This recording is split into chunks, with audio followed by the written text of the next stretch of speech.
it's a safe assumption based on what I've read about the three of you and your answers to our questions online, that each of you agree the lagoon is the biggest issue? This local issue in this election? It is big. So what I want to do here, I don't want any long dissertations. I want you to think in terms of bullet items. What are 2, 3, 4 solution-oriented bullet items that you would advocate if elected or re-elected? We'll start with you, Congressman.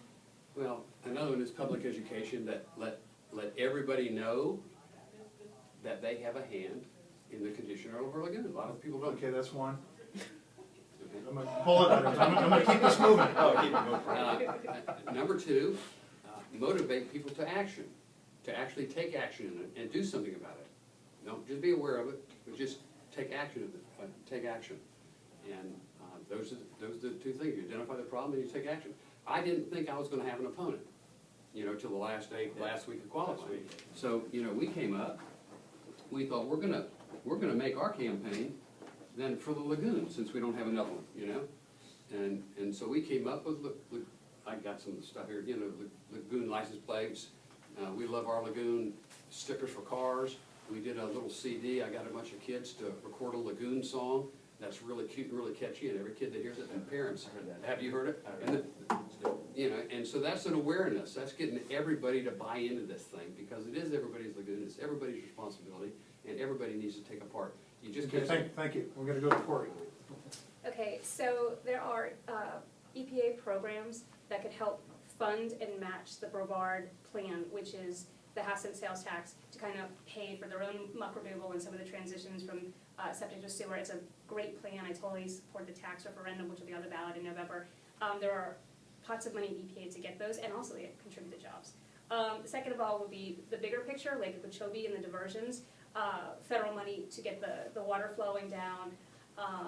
It's so complicated. You've got WRDA, you've got Department of Interior, you've got SERP, you've got CREP, you've got so many different agencies and government-funded pots of money.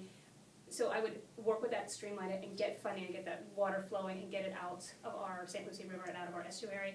And then the last one is big picture for the whole country, because you can do that kind of stuff in Congress, and we need to think big, and we need to think about the future, and that is strengthening the Clean Water Act, so it actually applies to non-point source. Non-point source is fertilizer, phosphorus, nitrogen from different sources, septic, agriculture, cars, chemical runoff, and it's the springs, it's Lake Okeechobee, it's the estuaries, it's our lagoon, it's the Gulf of Mexico has a dead zone the size of like 2 states because of their runoff problem from the Mississippi River. We need to start taking care of our natural resources and respecting them so that we can give to the next generation what we were handed, and it's so important economically. And just one little thing on the LCV score. You have a 6 for your lifetime score.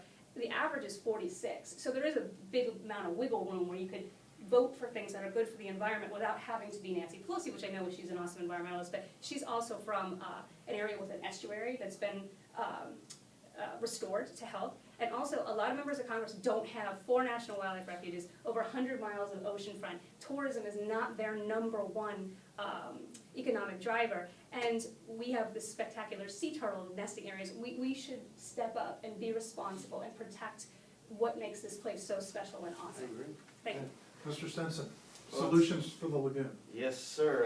Well, I like having public awareness, like Posey wants, and the extra money, and that Corry wants. I happen to be an ambassador on the Citizen Advisory Committee for the Indian River Lagoon Council with Dwayne Freeze. And I see exactly what's going on with our river from a technical viewpoint. Right now, they're trying to create a new comprehensive management plan for the river. It hasn't been revised in years. Dwayne, I just met with him in the meeting. He's looking at 18 months to get that totally revised for a future plan, which goes for a decade or further. I mean, we've got to evaluate what needs to happen and the way to make it happen and which initiatives are important. So that comprehensive management plan is #1. Next, we need to make sure that these initiatives that are in that plan are working. We can see that from other estuaries. We see even on the other coast in Tampa, they're starting to turn their estuary around. You know, and there's initiatives that work. The third thing is, what are the causes of this issue? The causes, I believe, tie into corruption. Corruption, we have the big sugar industry is compartmentalizing the flow down the river, and they are having bumper crops and biggest profits in the past 5 years since our super algae bloom in 2011, and that ties into the destruction and the deterioration of the river.